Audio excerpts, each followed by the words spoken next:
समझने की कोशिश कीजिएगा कि जान है तो जहान है। और अब इस जहान में कई तरह की चीज़ें हो रही हैं। इस जहान में कई लड़ाई झगड़े हैं, तो कई वर्चस्व की लड़ाई है, तो कहीं तोप गोले जो है एक दूसरे के मुहाने पर खड़े हैं।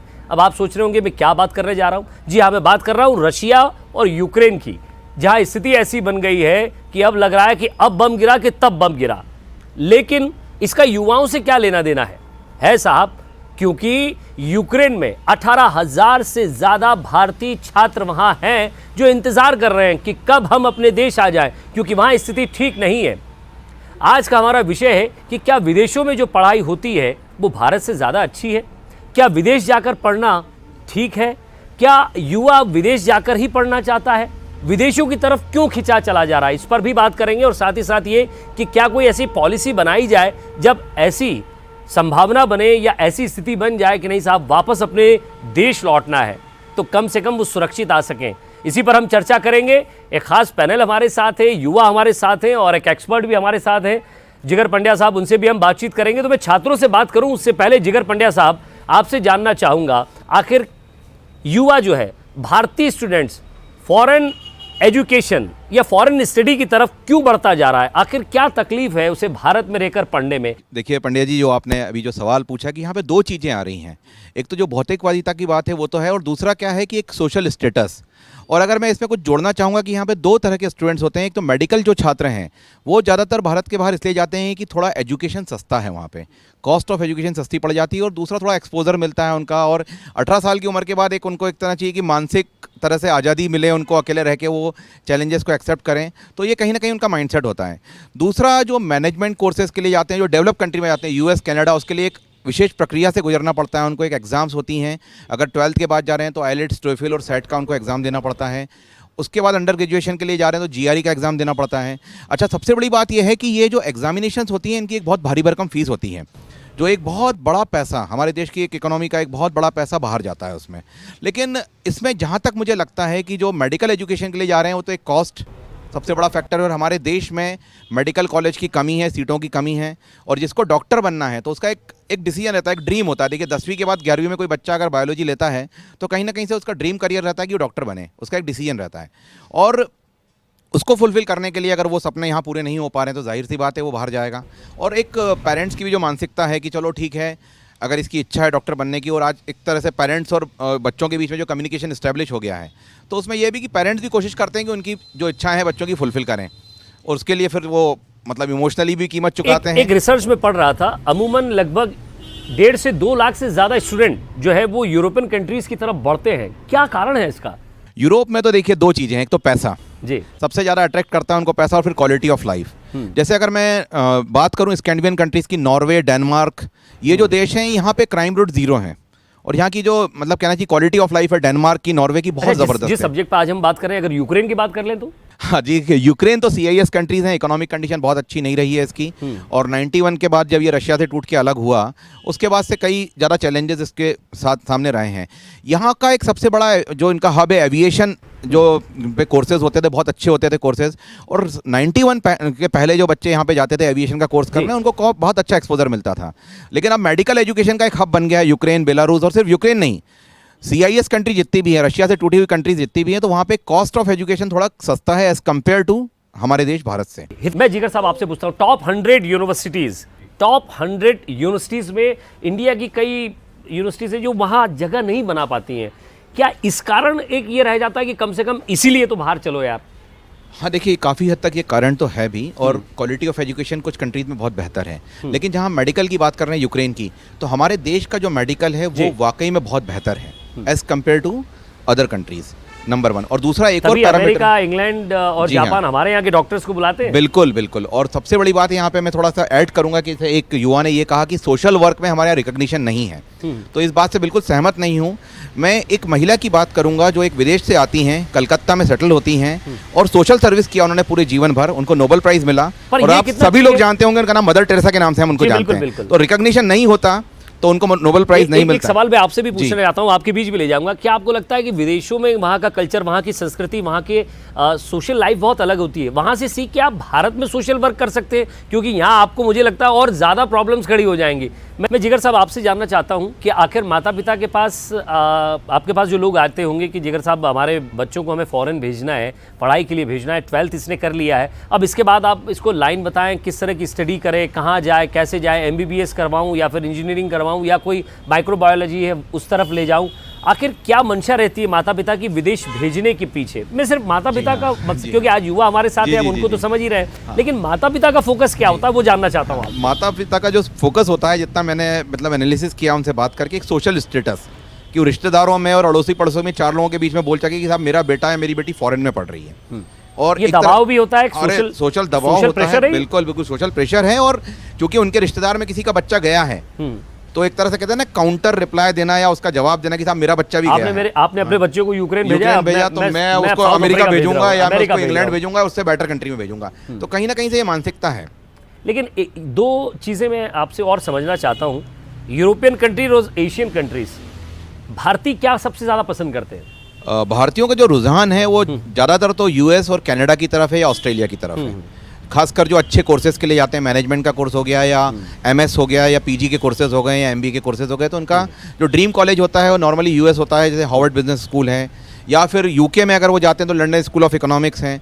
तो ये ज़्यादा उनकी प्रेफरेंस रहते हैं, पर इसके लिए एक एग्ज़ाम देनी पड़ती है, एक बहुत अच्छे मार्क्स लाने पड़ते हैं, और यहाँ की फ़ीस भी बहुत ज़्यादा है।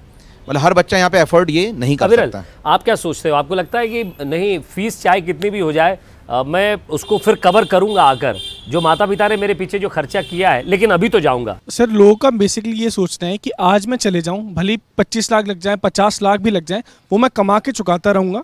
लेकिन ये जो जैसे सर ने बताया, one of the toughest examinations होते हैं GRE, और जो है पूरे ग्लोब पे होते हैं, तो वो निकाल के उन्हें लोन्स भी इजीली मिल जाते हैं, एजुकेशन लोन्स, जो 40 लाख 50 लाख का अमाउंट होता है। और जो एक अपर मिडिल क्लास फैमिली है, वो तो बचपन से ही अपने बच्चों का रुझान इस तरफ करते हैं कि आप फॉरेन जाइए, 12th या बेसिक ग्रेजुएशन करके आप GRE की प्रिपरेशन करिए, IELTS की प्रिपरेशन करिए, कनाडा या ऑस्ट्रेलिया चले जाइए। एक अहम बात मैं आपसे पूछना चाहता हूँ जिगर साहब, कि क्या लगता है आपको, एक बतौर एक्सपर्ट के तौर पर, कि मान लीजिए कि बीहू जाना चाहती है, हम बीहू का ही एग्जाम्पल ले लेते हैं, बीहू 12th के बाद जाना चाहती है और MBBS करना चाहती है, तो क्या वाकई ये एक समय है?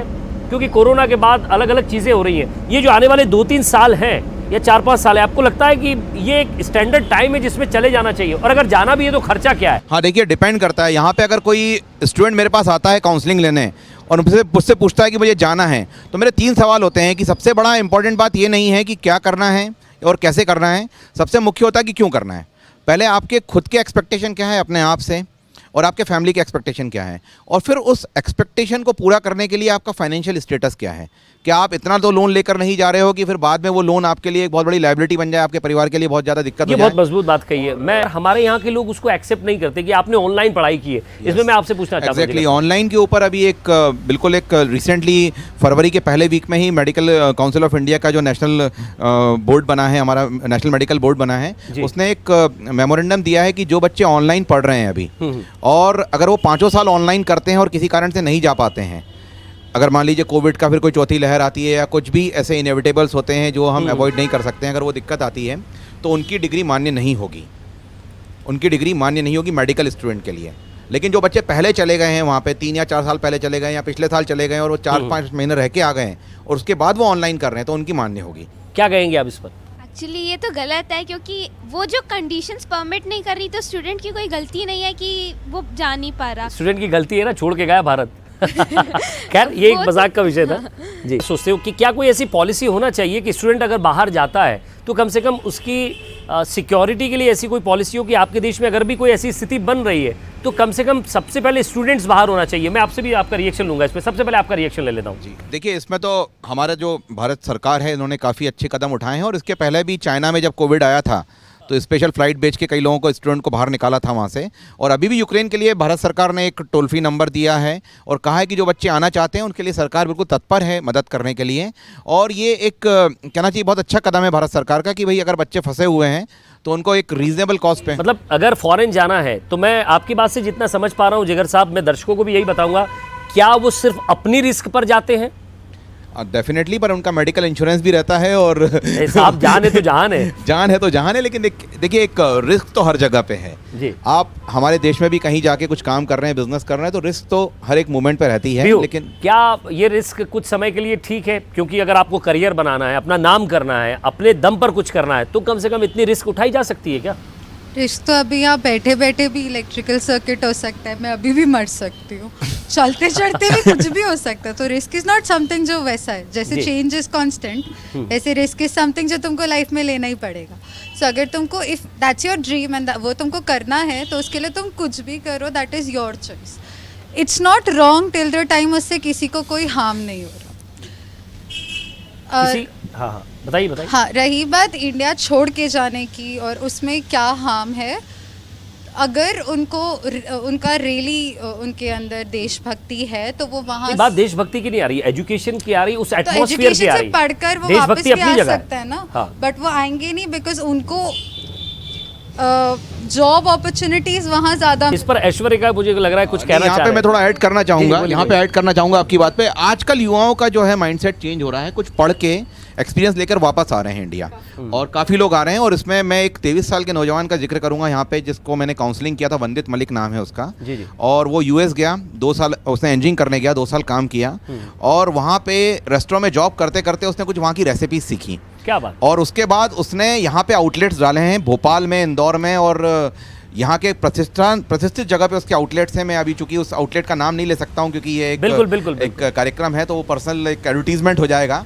और आज की तारीख में विदिन 1.5 ईयर 1 करोड़ का टर्नओवर है उसका। 23 साल की उम्र का लड़का, यही चकाचौंध खींच ले जाती है। 1 करोड़ का टर्नओवर है उसका। लेकिन नहीं, देखिए यहाँ पे उसकी मेहनत है। चकाचौंध के अलावा देखिए क्या होता है कि मेहनत है उसकी। सवाल आज हमारा जिस परिप्रेक्ष्य में हम बात कर रहे हैं, जाना ना जाना ये माता पिता कर और बच्चों पर डिपेंड। हितेश जरा बताएंगे कि क्या नहीं लग रहा कि नहीं हमारे यहाँ है वो चीज़, हम बेजा बाहर जाने की कोशिश कर रहे हैं? सर, अगर जैसा अपन लोग कॉलेज में आते हैं तो कॉलेज को आपको लाइफ के लिए तैयार करना चाहिए।